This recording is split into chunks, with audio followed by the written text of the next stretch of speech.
Welcome to Log It. This is Last Four Plus, episode 9, I believe, which is crazy. We've already done 9 of these. I'm joined by a very special guest, an old guest, Angelo. Yo, what's up, man? It's been a minute. Welcome back. Welcome back. It's very exciting to have you back on the show. Dude, thanks for having me back, man. It's exciting to be back. It's been a long while. It's been a minute. Yeah, it's great. You've been very busy. You've had a lot going on, including you've been going to a lot of movie premieres, it looks like.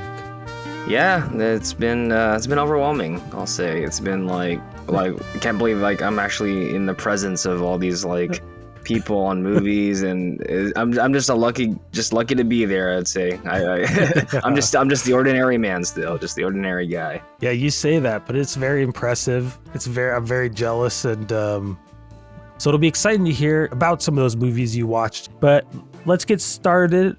How about you go first? Do you want to start us off with something? You got it. All right. So on my last 4, the first of the 4 I watched recently was a rewatch of a movie that came out this year that everyone's been talking about and been gushing about. I'm just so lucky to be near this theater, but I got to rewatch Dune Part 2 in 70mm IMAX this past weekend for the third time, a third watch, and it's one that I'm like, this just does get better every time I watch it. I feel like I always catch new things, and especially like watching it in that format, I feel like it's just quite the experience, man. It's just quite the grand spectacle it is. And I know everyone's been talking about it, everyone's been praising it, and I'm with it, man. I think we finally got like a big, beautiful grand blockbuster, and probably the first great big movie we've gotten this year, I would say.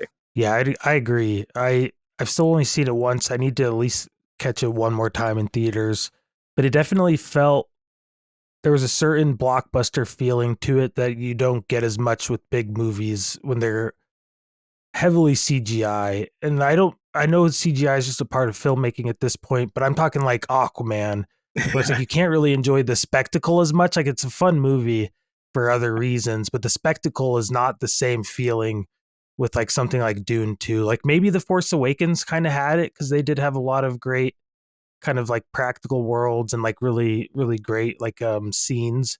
Yeah. But yeah, it felt special for sure. I definitely I could agree with that, because like with The Force Awakens, because when that came out, I remember that being like, this felt like a blockbuster that was shot on film again, but we actually have like practical effects, real locations. Whether what people could say about the new Star Wars movies, but at the time that was like such a refreshing feeling again to get a space adventure, and one that was actually just a fun movie overall. I remember really enjoying that, but Dune 2 brought that like excitement again. Like, we're actually seeing a big like epic like that, but but just the way it was just crafted, it felt like it was just so like it was just so taken care of. Everything in that movie felt like there was just always a thought behind every frame. Everything was just so like I don't know, just authentic, or very felt organic, and yeah. And it was just like, it just felt great to see. Like, I feel like it's a movie made for the big screen. I really think that's like a movie that, like, if you're really going to the movies, you want to get something, out of it. And I feel like you get so much out of Dune Part 2. And I love the first one, but the second one, I feel like, it really takes it a step forward. And it's when I'm like, man, I just want to keep going back and rewatching it in that format. But definitely worth it. Definitely worth a watch for people who still haven't seen it. And it's still playing I think it's still playing in IMAX, I want to say. I don't know if Godzilla Kong has taken over all the IMAX screens now, but I have a feeling they're going to still like do like reissues, because they did reissues of the first one, which I was lucky enough to catch earlier this year before the second one came out. I was happy to see that again in the theater, because same kind of thing where it was made for the big screen, but it was cool that the second movie was almost the entire movie was IMAX. Like, I feel like the ratio didn't really change as much as the first one, or like a lot of IMAX movies tend to change from the IMAX format to like letterbox, and we've talked about that in the past, where that just gets so like distracting. Yeah, when the black bars are going up and down. Yeah, and like with Oppenheimer, there were such beautiful IMAX sequences, and then it just keeps cutting back to that one. Just kept changing ratios so fast. I feel like Nolan's movies has that issue with his IMAX movies. They look great, but it keeps cutting back to like back and forth so fast. Even like a flash frame of an IMAX shot, and then it cuts to like a letterbox, and you're just like, man, can these be consistent? And like Dune Part Two just felt like Yeah, super consistent. And speaking of IMAX, I was also lucky enough to catch Tenet, the re-release in 70 mm IMAX, and which nice. was great. It was awesome, but that also was bugging me that it switched the ratio so much throughout that film. Like I felt like there were times it's like just keep it in that. Like it looks so gorgeous. Like stop cutting back to the letterbox. Let's just can we just have a movie that's just all fully shot IMAX? So I mean, it's cool that Denis Villeneuve was like, let's make this all IMAX. Let's keep it in that format. So I think that was Yeah, a great decision, and I think if they're going to utilize IMAX, just keep it in that format. So as much as you can, which maybe that's what they do, but I definitely think it's more distracting than helpful when they cut back and forth. We've definitely talked about that with Nolan movies yeah, because I feel like he does it too much. Yeah, basically, like you already said.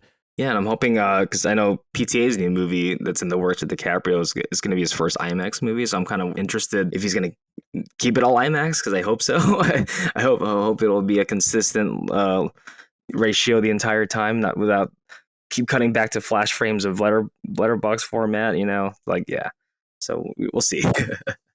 It also depends too, because like I remember back in the day when I saw The Dark Knight, that was like I think that was like the first like narrative feature in IMAX. I remember that being like mind blowing, like whoa, this is like next level. And then with Tenet, to go back on that also, and no pun intended, that film was surprisingly a whole different experience again, rewatching it, especially in the 70 mm IMAX. I actually felt like okay, I feel the guy's intention a little more. I feel the power with some of the action sequences because you're like, okay, that's how he intends it as always in that format. But overall, as long as you see it on a big screen or any of these movies, it's worth the admission. It's worth the admission. But Dune especially that's probably the most consistent IMAX movie, and Denny's just good at really just creating atmosphere and environmental shots where you really feel like you're immersed into the world. Yes, especially Dune 2. I feel like the landscape stuff, like especially with the sandworms when they're learning to ride them and kind of studying them, So all awesome. that stuff is really like breathtaking, like almost literally where you're like, "Whoa, my gosh, it just looks so good." Yeah, and like that's some of my favorite parts of that movie is all the him learning to get on that sandworm was just so epic and incredible, and like the VFX are just so seamless. Like this is one of those movies that actually doesn't feel like things are too CG. Like things just feel too like I don't know. It brings you back to like the times when things are far away. They look better when they're in CG, and then if it's up close, it tries to be like practical as possible. Especially those sequences, like in other movies, like you mentioned, like Aquaman. Like I did see Aquaman 2 earlier this year, and like that whole movie is like literally a cartoon. Like it's like a Looney Tunes cartoon compared Uh-huh. to Dune Part Two. It really is. And you're just like, I think the only thing real is their heads on their bodies. Like I don't think that's even their. Some of the time. I mean, it doesn't help that I was sober watching. That wasn't sober watching that movie, but still, like I'm just like this does not feel like this is too much CG. This is like way like yeah, I think it should just be considered an animated film at this point because I can't even think of any live action shots of that movie. It's crazy. Like when they go on the beach and it's real for like 5 minutes of the movie, I was like, wow, this feels so weird. Like it feels like uncomfortable because nothing is CGI for 10 seconds. Or like it's like literally like 3 minutes they're on a beach when he's rescuing the brother, Oh, that's right. where I feel like there's nothing CGI. That's just a beach for a minute. And then that's like pretty much it. But but they're still that's kind of what the aesthetic of Aquaman at this point. Like after the first one, that was kind of like the big draw was just a crazy CGI. Yeah, I remember even the first one too. Like one of my good friends of mine, he's an older fella, and he took his son to see the movie, and he said that was the first movie in a long time I had to close my eyes a few times because my brain can't take a lot of the flashiness of it and all the CG flying around him. It was just like Yeah. because he's the guy who grew up watching like old 70s action movies like Dirty Harry in the theaters, and here he Mm. is now taking his son to see Aquaman in a theater. It's just like yeah, the times have changed, and What is going on? the bar has been shifted. So Yeah, yeah. Different tastes at this point, for sure. and not to diss the people who worked asses off making those movies, but it's just if we're just comparing in terms of visual filmmaking, there's just a big jump, you know. No, no, respect to everybody doing their thing for sure, but it is just a CGI monstrosity, those movies. But yeah, Dune 2, man. It feels like a real mark in like epic filmmaking. Like it just I kept thinking of Ben-Hur and like Lawrence of Arabia when I was watching it, where it's just like Yeah, this feels like those old movies that just felt huge and they really like just made everything feel like larger than life, where it's like this feels larger than life. Like it really feels like you're like getting shown this real world. definitely worth the admission. And but you're right too, man. Like it's very rare we get grand blockbusters, as you were saying, like stuff like Ben Hur or Lawrence of Arabia of our time. You know, it just feels refreshing to see a movie treated that way. And yeah, compared to Aquaman 2 and other movies. Like I also saw Godzilla Kong also, but and which was fun too. But there were times it was looking like, because someone mentioned on Letterboxd, I have to agree, it's very cotton candy looking. It's very they're just the colors are so. It's interesting. It also feels like a animated movie at times as well. Yeah, I was gonna say that'd be a candidate for the more animated than live action category.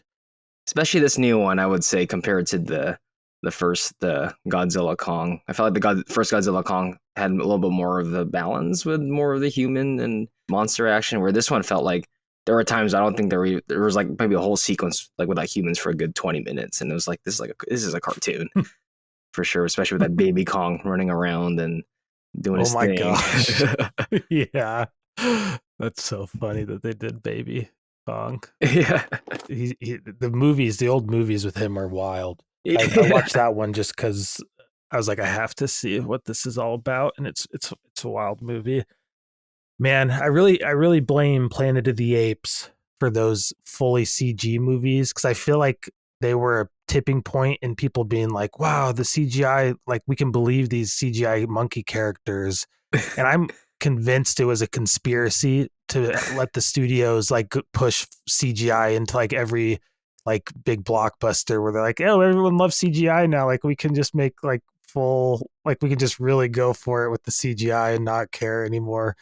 Because after that it became like I feel like there were a lot more like CGI like world building movies where uh, they could only do it because they were doing it in like CGI, like King Kong, like these like Avatar 2 and Avatar 1, like yeah. those are, you know, but I hated those movies and I thought the monkeys were so annoying and just like not real looking at all.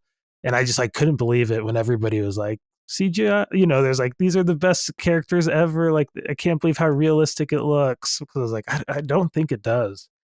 Yeah, I think that you're right. That was probably the tipping point for all these fully animated films. Especially the new Planet of the Apes looks really cartoony, more cartoonier than even the the predecessors before.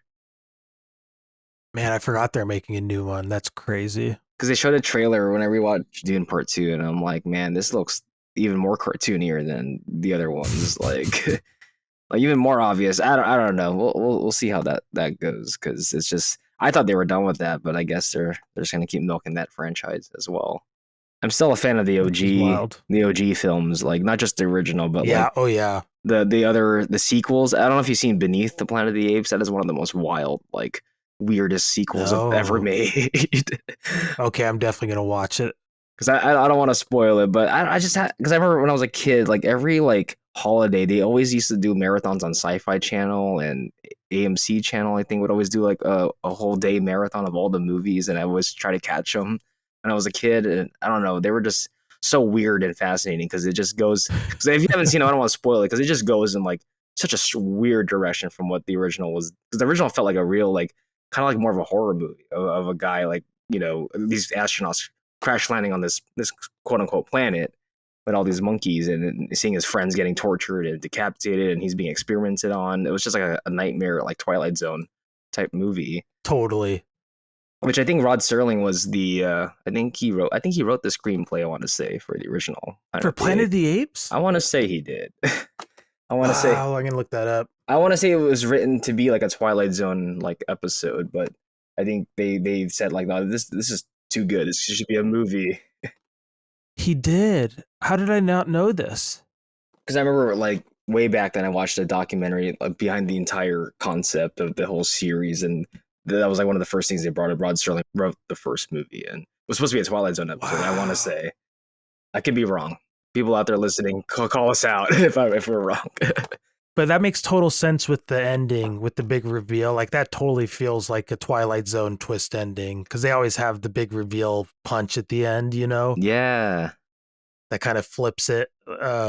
Maybe I have heard that, but I don't remember it all. And I've seen the first one's awesome. It's yeah. like, it was one of those movies that I was kind of a big joke to me growing up. Oh, Like it just got made fun of so much. And then the Mark Wahlberg one was a huge joke. I So it's just remember. kind of like that Yeah, weird old cheesy movie with the weird suits. And then I actually watched it and I was like, this rules, dude. This movie's so yeah. good. When he finally is able to talk again and yells at them, get your hands off me, you damn dirty apes.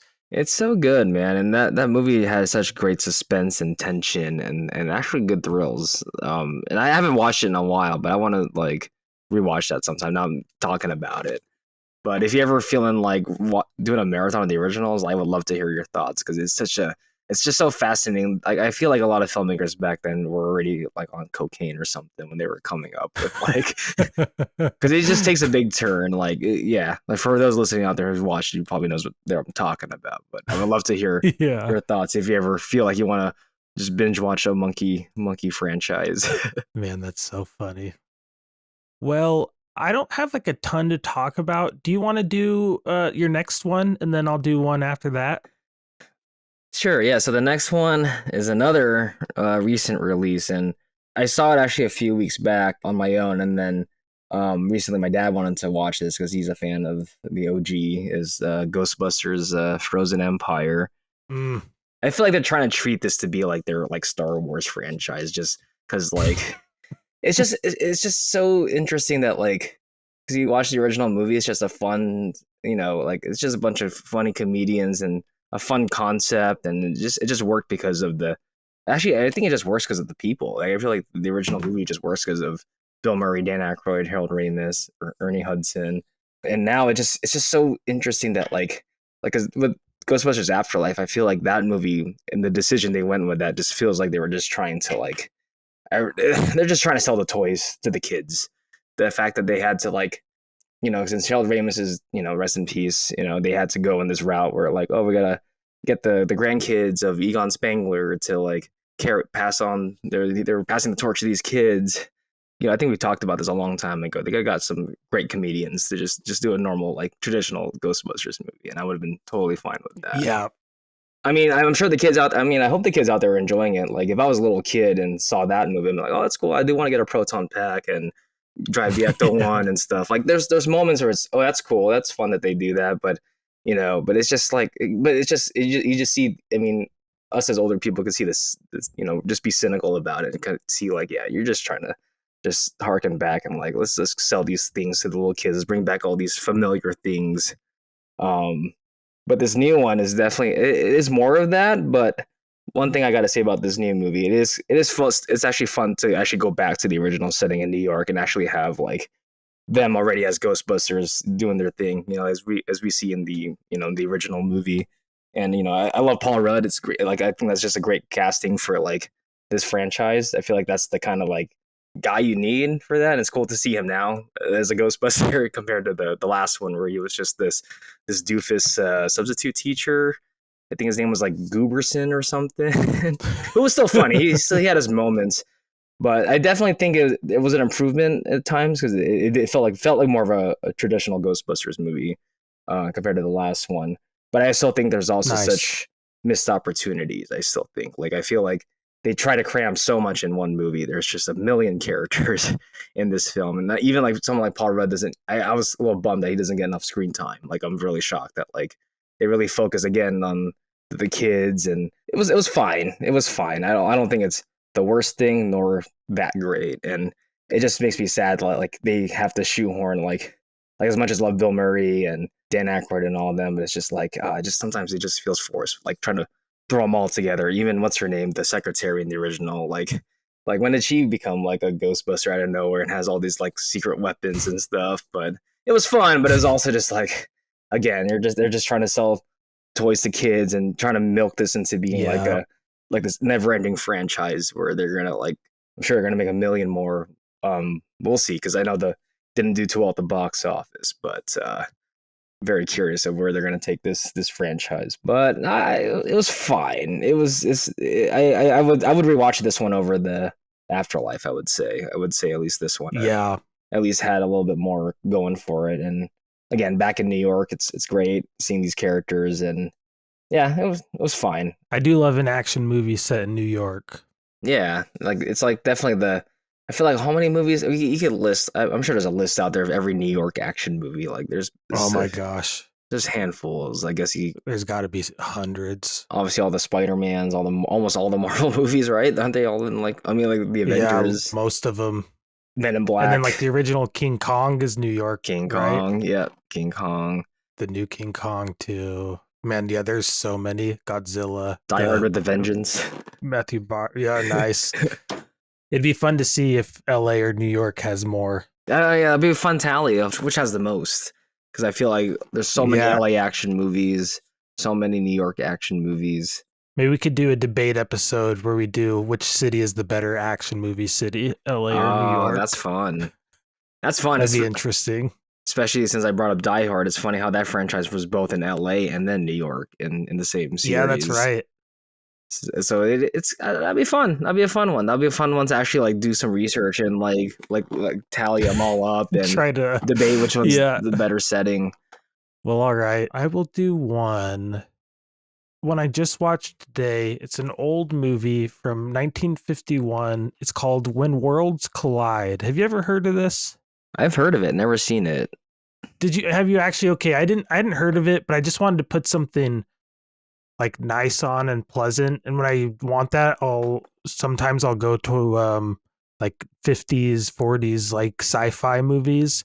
And so I put this on because it had good reviews on Amazon, and it said it won an Academy Award. So I'm like, all right, well, that's got to be something.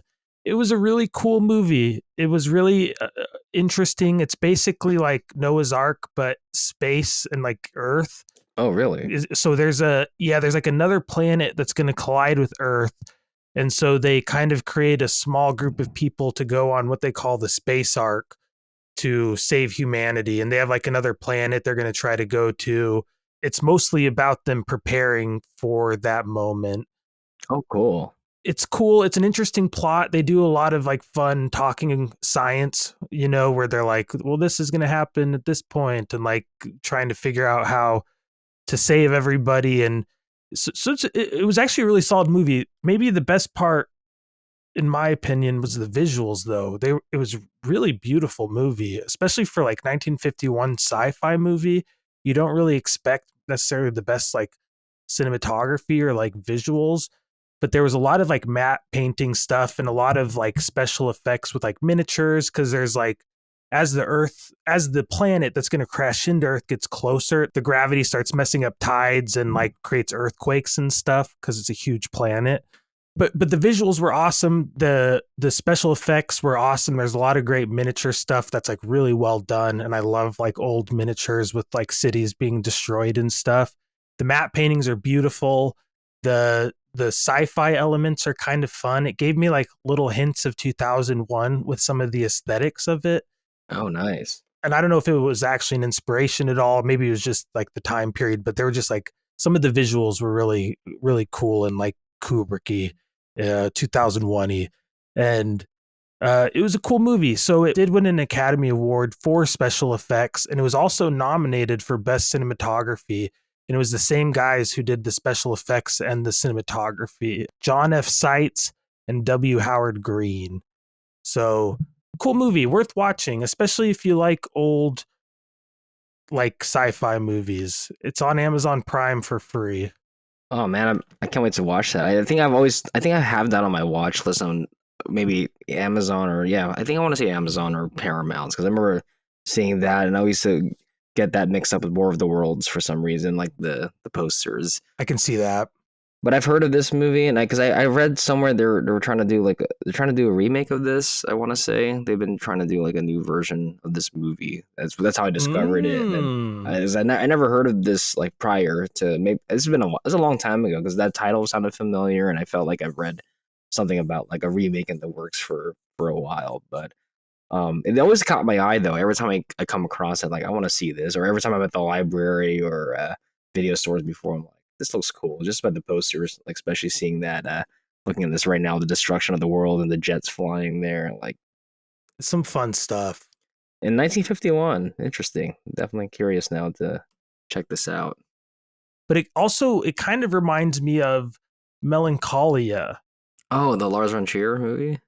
Yeah, because it isn't that like there's another planet that's like coming close to Earth or something.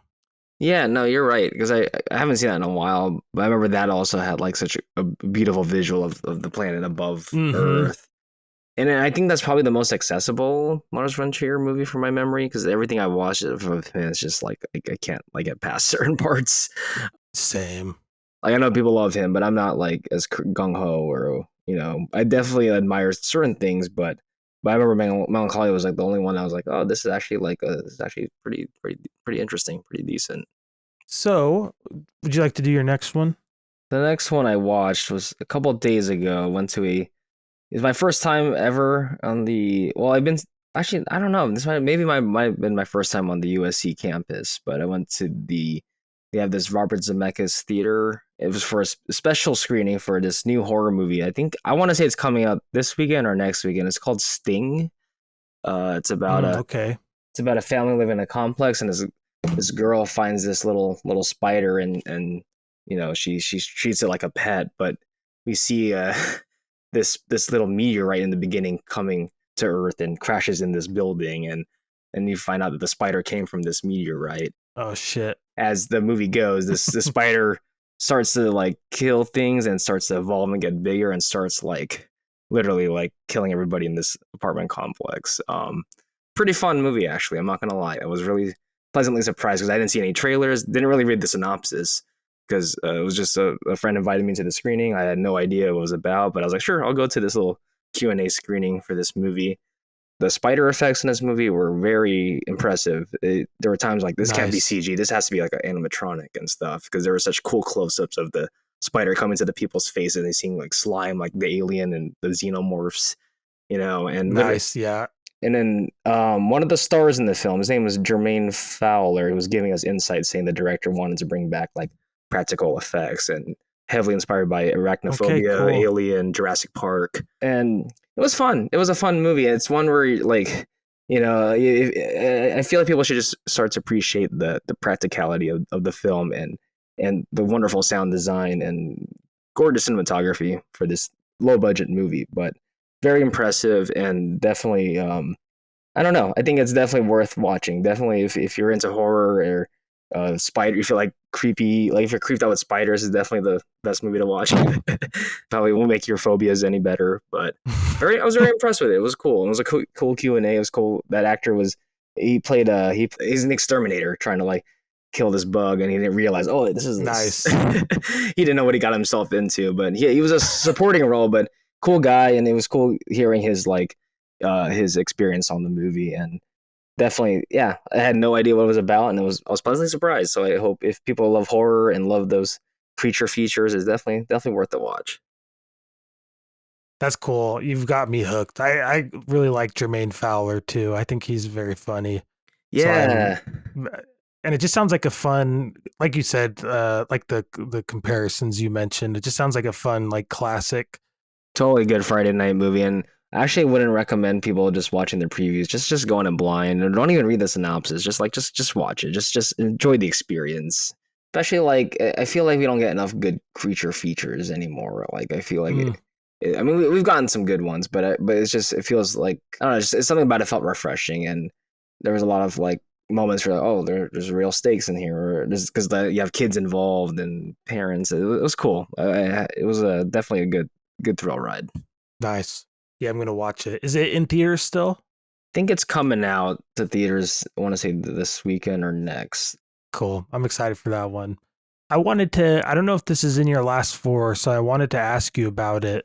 You got the chance to see another movie called Fall Guy, Ryan Gosling's new movie. Yeah, I did. I got a chance to see an early screening last month, and it wasn't even a test screening. I think it was 100% complete because it felt like definitely felt finished for sure. Nice. And that movie, I gotta say, I was pleasantly surprised. Very surprised with. I mean, the previews look fun. I was like, this is gonna be great, but like the actual movie itself, I was like, man, this is definitely. I'm happy for Ryan Gosling getting another big blockbuster movie that like he could have been given to like someone like The Rock or Jason Statham or something. Yeah. Because I think it's the guy who did the John Wick movie, and he did like a bunch of like big like action comedies. But the casting of Ryan Gosling was perfect. I love to see a character that has like personality and actually is like aware of his surroundings and very like human for someone you could actually relate to. He's just a guy, just Yeah. even though he plays a stunt man who's, I mean, I don't think I'll ever be a stunt man and do that, do what his character does in the movie. But he was just so fun to watch. It almost felt like his character from The Nice Guys was sober and was also mixed with his Drive character because he was a stuntman in that movie too. Because I kept thinking about Drive a lot because there were times I'm like, yeah, he was a stuntman in that movie and he's a stuntman here, but we actually get a full movie with him, literally like him being the stunt guy and getting in situations and being framed for murder. It was a fun time. It was definitely a real fun movie. And like I kept saying, like it's just refreshing to see like an action movie with a character who actually has personality and is actually like, Yeah. very charismatic. This one I'm very excited for, especially hearing you talk about it after you saw it, because it definitely sounds like more of a classic action movie rather than, I don't know. They like we've talked about this. I think on the Indiana Jones episode I talked about this, but like, I love Indiana Jones because he's super fallible. Like he messes up and like he's like kind of not always the coolest, like most suave guy. And I don't know. This just sounded like it was a very Harrison Ford type role where he's more of just like a guy who's very, very cool and charming, but also is just kind of like, I don't want to do that. Like, you Yeah. jump in.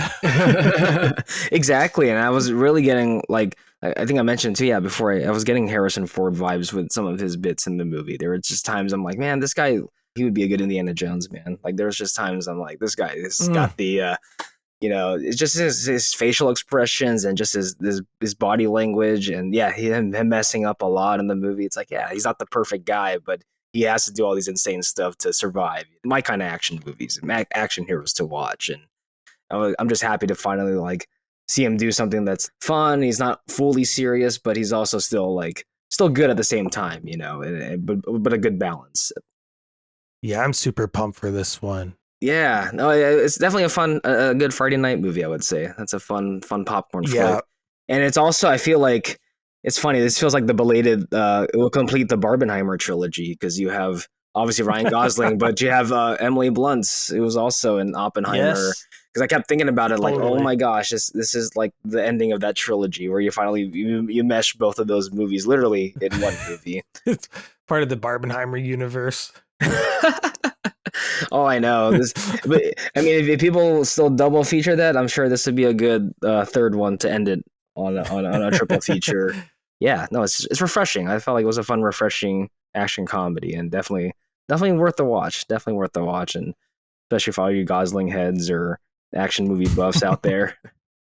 And I didn't even know it was a remake of a TV show because there was a cameo of somebody from the original. I don't want to spoil, but I was like very because I again that was not from our time. That was probably like I want to say the 60s or 70s. It was I think it was the guy who played the six Looks million like 81. 1981, and I think that it started the guy from the $6 million Man. I want to say Oh, nice. Okay. Lee Majors. Lee Majors. There you go. That's awesome. Also, Aaron Taylor Johnson was hilarious in that movie, and shout out to him because I think he's rumored to be Mm. the next James Bond. I don't know if you heard those rumors. No, but that's interesting. Yeah, there's been a lot of speculation, and I don't know what's confirmed or not, but I keep seeing posts about him being like speculated to be the next James Bond. So that's very interesting casting. You know, not immediately right off the bat, I don't love it, but I'd definitely give him a chance. He's definitely got, I could see it working. Yeah, it was one of those guys that I never thought about. Like, just not a person I had expected to see.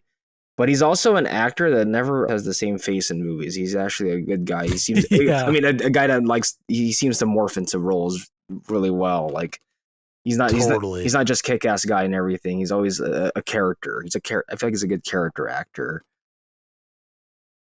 I'll talk about one more because I don't have a ton of movies this week, but I watched another really interesting one called Finch because I have Apple TV right now because of I had to get a Oh, new phone and so you get 3 months free. So I'm trying to watch a bunch of Apple TV exclusive stuff. oh, nice. Finch is a Tom Hanks movie where he is like kind of in an apocalypse because there are sun flares that burnt the ozone. And so everybody died pretty much. So he's like surviving now. And it's basically like Last Man on Earth type of movie. He's going to old grocery stores and looking for supplies, and he's got a dog, but he builds these robots as well to help him do things. And I really didn't like it. The robot, he builds this robot. It's kind of like Pinocchio, where he gives life to this creature, this inanimate object. And it's like a little kid who's like, "What's this? What's this? What do I do? Well, what does hurt mean?" And it's just like the whole movie is him being like a cute, like little kid that's like, "But you said to do this." And he's like, "No, you don't understand nuance or like metaphor." And like Tom Hanks just like getting mad at him, but they also, he grows to love him. It's like that whole thing. And the world building's not very good. They don't really show you a lot. Most of the movies in like an RV. There's like one sequence where there's like some kind of gang of people who are following him. And I was like, okay, this is going to be fun to see a little bit more of this world and what the other people are like. You never actually see them. They're able to escape without the car ever catching them. And so it's just like like the whole movie felt that way, where it's like, oh, this is kind of interesting. And then nothing ever comes of it. So I wouldn't recommend it. Not very good. I just figured Apocalypse, like I love movies where it's like the last person, like I Am Legend or like any version of I Am Legend, like literally The Last Man on Earth. The Vincent Price one is awesome, but it didn't do much for me. Also, Tom Hanks wasn't like cool Tom Hanks at all. He was just very boring, like grumpy Tom Hanks, which I don't even know if I'm that big of like a second half career Tom Hanks. I definitely agree though. He's not the same Tom Hanks we grew up with, but Finch is one. I actually remember seeing a trailer back then. It looked interesting. But you saying that now, I'm like, yeah, I could probably believe it now. Just looking back on that uh previews. I remember the visual effects looked interesting. That's what was catching my eye in the previews back then. Good visual effects were good. Weirdly enough, the robot is played by Caleb Landry Jones too, who I really like. Oh, really? Yeah, it's all CGI, obviously, but he was like the on-set like voice and did the actions for it and stuff that I assume they CGI'd over. Oh, interesting. Yeah, he's an interesting actor. He's another one that also feels like he blends into like roles and he's a character actor. I feel like. Yeah, it kind of is at this point. Maybe it isn't fair to him, but he's kind of become that like creepy, like sadistic older brother character, like Get Out, Yeah. um, The Last Exorcism, which is kind of a Oh low key yeah. movie that's really great, Forgot but he was he's in really that. creepy in that too. Yeah, I forgot about using that. But I like how you also bring up like he's like Pinocchio, like building like a robot. Because didn't Tom Hanks play like Geppetto in a live action Pinocchio recently? Yes, dude. I was gonna say that too. I was like, it tripped me out for a minute because like, man, he really is like giving me Geppetto vibes. I'm like, wait a minute, like he played Geppetto. I started that movie one time and I just knocked out after the beginning. I just didn't, and I didn't bother to go back. But like, I don't The know. Pinocchio remake or Finch? Oh, the Pinocchio remake. I tried to watch it like whenever it came out. I put it on just out of curiosity, and I just knocked out and never came back to finish it. um. Well, cool. Is there anything else you wanted to talk about? Did you want to do? Oh yeah, the last one on my four because I guess Yeah. I'm allowed. I guess I could log it since it's on Letterbox. Yesterday I had the privilege, got invited to the red carpet premiere for the new Fallout series by Jonathan Nolan and Lisa Joy, the creators of Yeah. Westworld. Really overwhelming event, but It was great to see the first two episodes on at the Chinese theater on their IMAX screen, which was nuts. It was really fun, really, because I mean, I've had history with the games through cousins that were so into it, but I never really like knew like the story. I just knew just of like Mhm. the environments and obviously the mech suits and the dystopian lands. But it was cool. It was a cool experience seeing the first two episodes, and I think that's dropping pretty soon on Amazon. Very curious to see how the rest of it will play out. But the first two, that was pretty fun. I actually like it. Was interesting and definitely has really good visual effects for a TV show. Like people have seen Westworld, you see how great the effects are in that show. It definitely carries over. And interesting cast too. It's great to see Kyle MacLachlan in a new show. Definitely a guy Nice. I wish I could see more of on screen. Um, but yeah, no, it was interesting. But it's kind of cool. Yeah, you could log it on Letterboxd. I was actually surprised. I was like, oh, this is something that because I think I listened to your guys' last episode about TV shows being on Letterboxd, and Yeah, that like how certain episodes, like I think Ian was mentioning about like Gen V only logged the first episode, which that's so bizarre. I still feel like they should pick one or the other. Like either put all the TV shows on or none of them. Oh, I know. I mean, it's cool you can log Twin Peaks to Return because that one was feels Yeah, like it's intended to be a movie, but it's interesting that even the Marvel shows are on there, like or even the Star Wars ones, like Obi-Wan's on there, Boba Fett. Yeah, it's interesting how they chooses. I don't know. Like whoever has the answers out there, like yeah, reach out to Caleb and give give him the let us scoop. know. We'll read it. Well, yeah, have you on the show or we'll read it, whatever the answer is. But yeah, it's very interesting. Very interesting how that works. Yeah, it's a little bit annoying. Letterboxd, fix this. Well, cool, man. Unless there was anything else you wanted to bring up or mention, I think that was a great episode. Yeah, no, this was fun. This is a real fun one here. Well, cool, man. Thank you for coming back on. Appreciate it that you can make time for this. And in the future, let me know when you want to come back on again. If you want to talk about some more of the other fun stuff you've been seeing, or if you got new movies you want to talk about, anytime, let me know, man. Dude, will do, man. Thanks for having me back on, man. I'll definitely want to come back ASAP for sure. Cool. We'll do it. Man. Well, awesome. Thank you, everybody, for listening. Follow us on Instagram. F is for movies. Follow Angelo at Angvista or Cinesplice. Both of them are very cool and see all the cool things he's seeing. And thank you again for listening. We'll be back next week. I think we'll have another old guest returning, Andy, next week with Ian. So it'll be a really fun episode. And yeah, talk to you soon.